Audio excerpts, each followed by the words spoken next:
शुक्लां ब्रह्म विचारसार परमामाद्यां जगद्व्यापिनीं वीणा पुस्तकधारिणीम् अभयदां जाड्यान्धकारापहां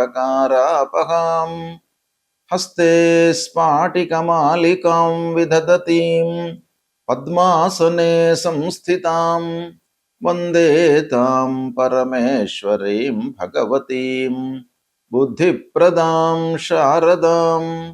श्री महागणाधिपतये नमः। श्री महासरस्वत्यै नमः। श्री गुरुभ्यो नमः। మే నెలలో గోచార ఫలితాలు ఎలా ఉన్నాయో తెలుసుకుందాం. మే మాసంలో ఉన్నటువంటి గ్రహస్థితిని ప్రధానంగా మనం చూసినట్టయితే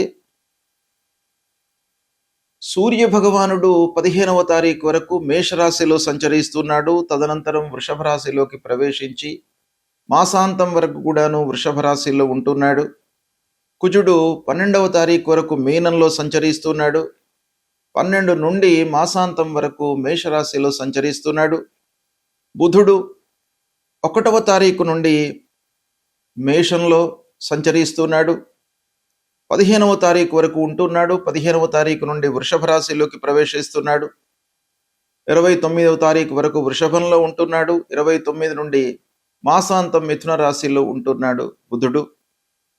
గురువు మిథున రాశిలో సంచరిస్తున్నాడు. శుక్రుడు 14వ తారీఖు వరకు వృషభ రాశిలో సంచరిస్తూ 14వ తారీఖు నుండి మిథున రాశిలోకి ప్రవేశించి మాసాంతం కూడాను మిథున రాశిలో సంచరిస్తున్నాడు.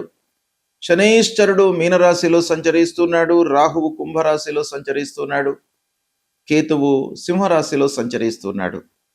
ఈ విధంగా ఈ మే నెలలో గ్రహస్థితి ఈ 8 ముఖ్యమైనటువంటి గ్రహాల యొక్క సంచారము ఉంది. దీన్ని ప్రధానంగా చేసుకొని 12 రాసుల వారికి గోచార ఫలితాలు ఎలా ఉన్నాయో తెలుసుకుందాం. వృశ్చిక రాశి వారికి మే మాసంలో గోచార ఫలితాలు ఎలా ఉన్నాయో తెలుసుకుందాం. వృశ్చిక రాశి వారికి ఈ మే మాసంలో ముఖ్యమైనటువంటి గ్రహాలు సూర్యుడు 6-7 స్థానాలలో సంచరిస్తున్నాడు. ప్రథమార్థంలో 6వ స్థానం చాలా అనుకూలమైనటువంటి ఫలితాలను ఇస్తుంది. 7వ స్థానంలో కొంత మీరు జాగ్రత్తలు తీసుకోవాలి.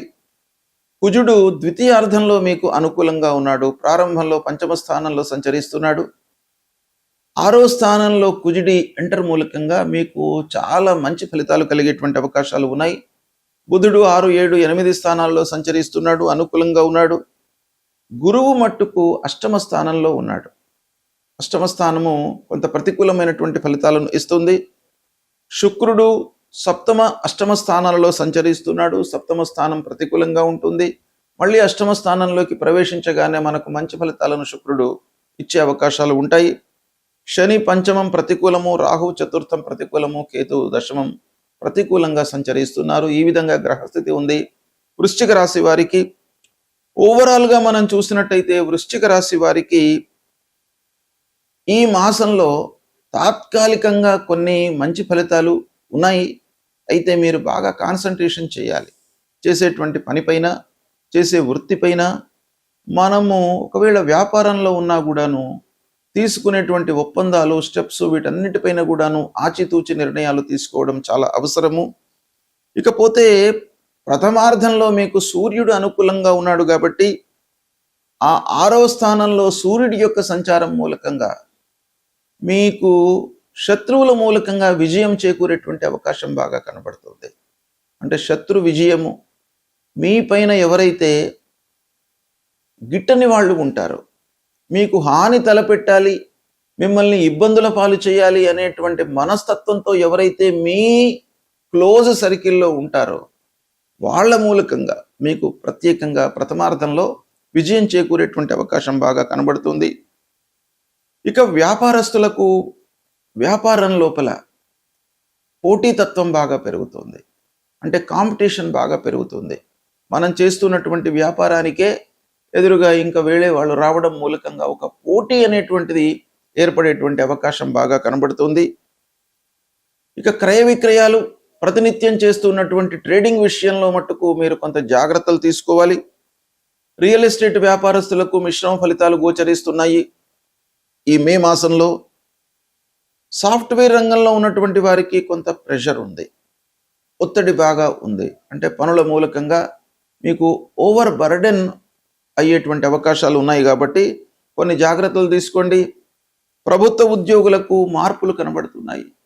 వాళ్ళు చేసేటువంటి వర్క్ ప్లేస్లో కానివ్వండి, లేదా ట్రాన్స్ఫర్ మూలకంగా కానివ్వండి, ఇలా ఏదో ఒక రకంగా ఒక మార్పులు ప్రభుత్వ ఉద్యోగులకు ఈ మాసంలో కనబడుతున్నాయి. ప్రైవేట్ ఉద్యోగులకు కొంత అనిశ్చితి కనబడుతుంది ఈ మాసం లోపల, అన్సర్టనిటీ ఉంది. కాబట్టి మీరు చేస్తూ ఉన్నటువంటి పనిపైన 100% మీరు కాన్సన్ట్రేషన్ చేయాలి. ఇకపోతే మెడికల్ ఫీల్డ్లో ఉన్నటువంటి వాళ్ళు, పారామెడికల్ సైడ్లో ఉన్నటువంటి వాళ్ళు, ఫార్మాసిటికల్ కంపెనీ యాజమాన్యులు కానివ్వండి, ఆ రంగంలో ఉన్నటువంటి వాళ్లకు కొంత ప్రెషర్ పెరుగుతుంది. అంటే ఉత్పాదన లోపల కొంత ఆలస్యం కావడం మూలకంగా, ఆ అవుట్పుట్ మూలకంగా కొంత ఇబ్బందులను ఎదుర్కొనేటువంటి అవకాశము బాగా కనబడుతుంది. ఇక టీచింగ్ రంగంలో ఉన్నటువంటి వారికి, లేదా కాలేజీలు, స్కూళ్ళు ఇలాంటివి విద్యా సంస్థలు రన్ చేస్తున్నటువంటి వాళ్లకు సాధారణమైనటువంటి ఫలితాలు ఈ మే మాసంలో కనబడుతున్నాయి. కళారంగంలో ఉన్నటువంటి వాళ్లకు కొంత ఆలస్యంగా ఫలితాలు చేతికి అందేటువంటి సూచనలు, వ్యవసాయంలో ఉన్నటువంటి వారికి అంటే వ్యవసాయదారులకు సాధారణ ఫలితాలు ఉన్నాయి. కొంత సంతృప్తిగానే ఉంటారు వ్యవసాయదారులు. ఇక పార్ట్నర్షిప్లో వ్యాపారం చేస్తున్నటువంటి వాళ్ళు మట్టుకు కొంత జాగ్రత్తలు తీసుకోవాలి.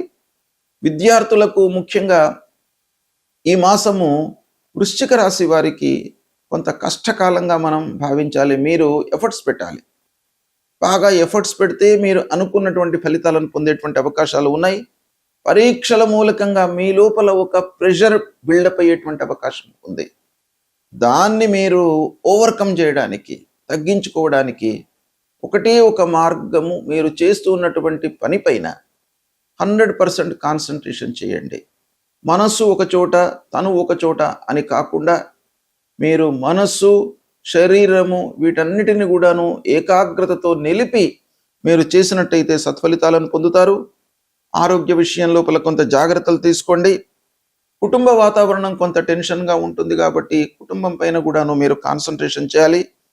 రావాల్సిన డబ్బు విషయంలో కొంత తగాదాలు, ఖర్చులు ఎక్కువగా ఉండడము, ఇక వివాహ విషయం లోపల, శుభకార్యాల ప్రయత్నాల విషయం లోపల కొంత ఆలస్యం గోచరిస్తుంది.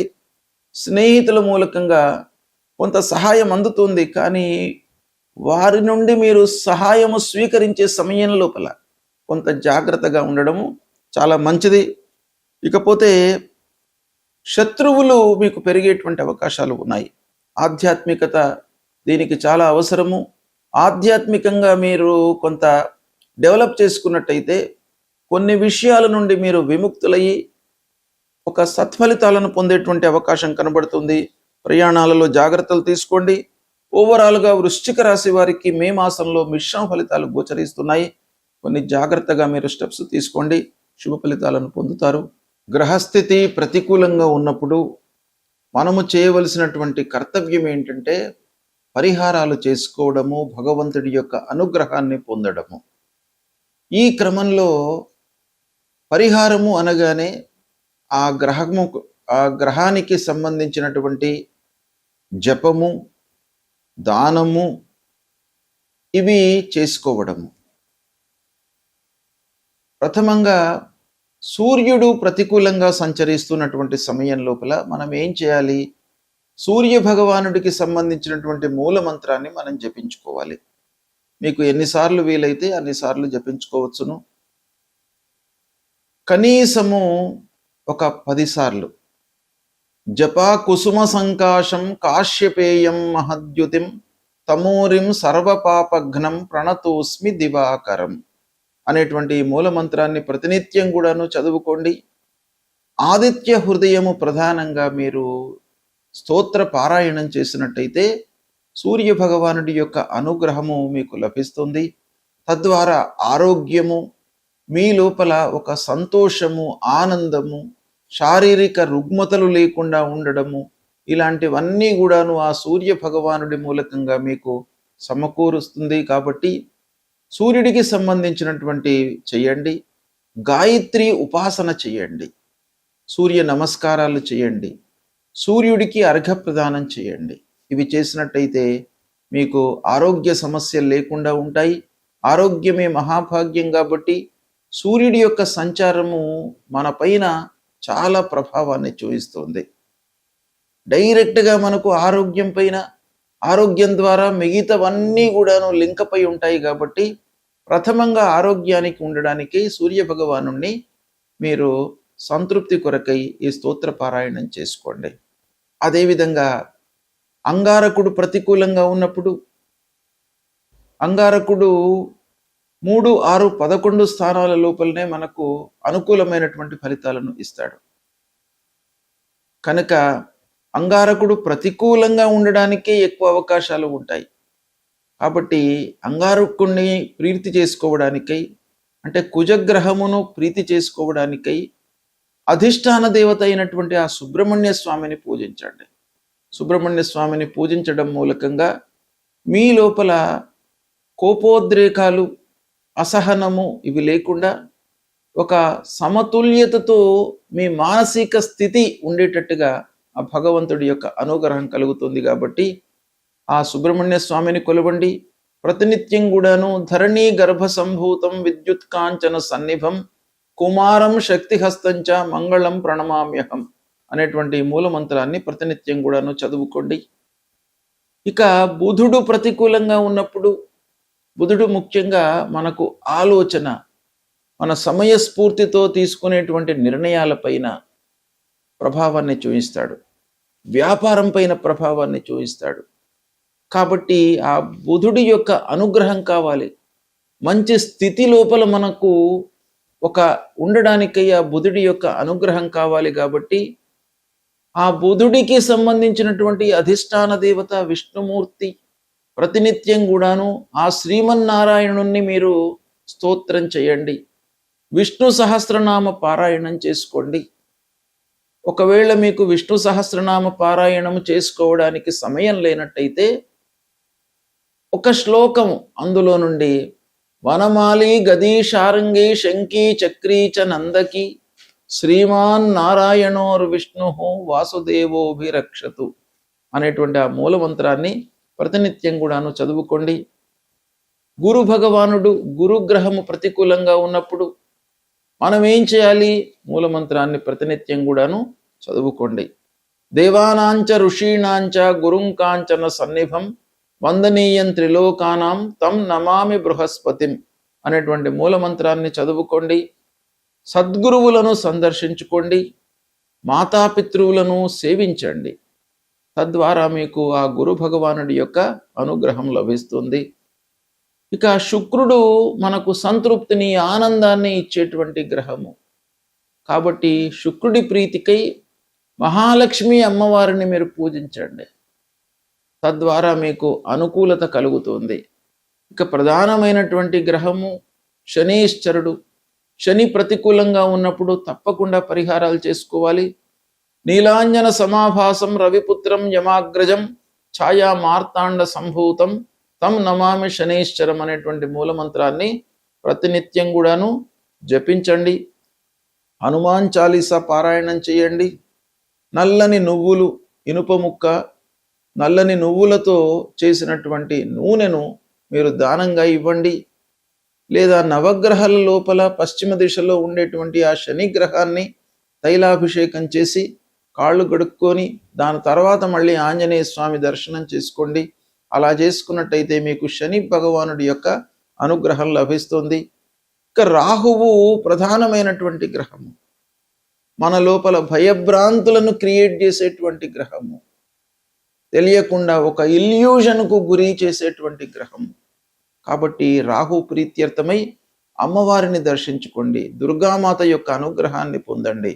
అర్ధకాయం మహావీర్యం చంద్రాదిత్య విమర్దనం సింహికా గర్భ సంభూతం తం రాహుం ప్రణమామ్యహం అనేటువంటి మూలమంత్రాన్ని ప్రతినిత్యం కూడాను చదువుకోండి. ఇక కేతువు మన లోపల ఒక విరక్తిని క్రియేట్ చేసేటువంటి గ్రహం. కేతువు ప్రతికూలంగా ఉన్నప్పుడు మనకు ఆ విషయం పైన అశ్రద్ధను క్రియేట్ చేస్తాడు. శ్రద్ధ లేకుండా మనం పని చేసినట్టయితే సక్సెస్ రేట్ అనేటువంటిది తగ్గిపోతుంది సహజంగా. కాబట్టి ప్రతి విషయం లోపల కూడాను మనకు శ్రద్ధ భక్తులు సమకూర్చుకోవడానికి ఆ కేతువు యొక్క అనుగ్రహం కావాలి. కేతువు యొక్క అధిష్టాన దేవత గణపతిని మీరు పూజించండి. ఆ గణపతి మూలకంగా మనకు ఆటంకాలు లేకుండా ఉంటాయి. పనిపైన మనకు శ్రద్ధ కలుగుతుంది. ఆసక్తితో మనము పని చేస్తాము. అప్పుడు మనకు ఆ పని లోపల విజయం చేకూరేటువంటి అవకాశాలు ఉంటాయి. కనుక ఫలాశ పుష్ప సంకాశం తారకా గ్రహమస్తకం రౌద్రం రుద్రాత్మకం ఘోరం తం కేతుం ప్రణమామ్యహం అనేటువంటి మూల మంత్రాన్ని ప్రతినిత్యం కూడాను చదువుకోండి. ఈ విధంగా నవగ్రహాలకు సంబంధించినటువంటి మూల మంత్రాలు, వాటికి సంబంధించినటువంటి స్తోత్ర పారాయణాలు, అధిష్టాన దేవతలను పూజించడము, దైవ దర్శనం చేసుకోవడము, దేవాలయానికి వెళ్ళడము, ఇవన్నీ కూడాను చేసినట్టయితే తప్పకుండా భగవంతుడి యొక్క అనుగ్రహం మీకు లభిస్తుంది. గ్రహస్థితి ఏ విధంగా ఉన్నప్పటికీ భగవంతుడి అనుగ్రహము మీకు ప్రధానమైనటువంటిది కాబట్టి దాన్ని మీరు డెవలప్ చేసుకోండి. దేవాలయానికి వెళ్ళండి, మీకు సత్ఫలితాలు కలుగుతాయి. శుభం.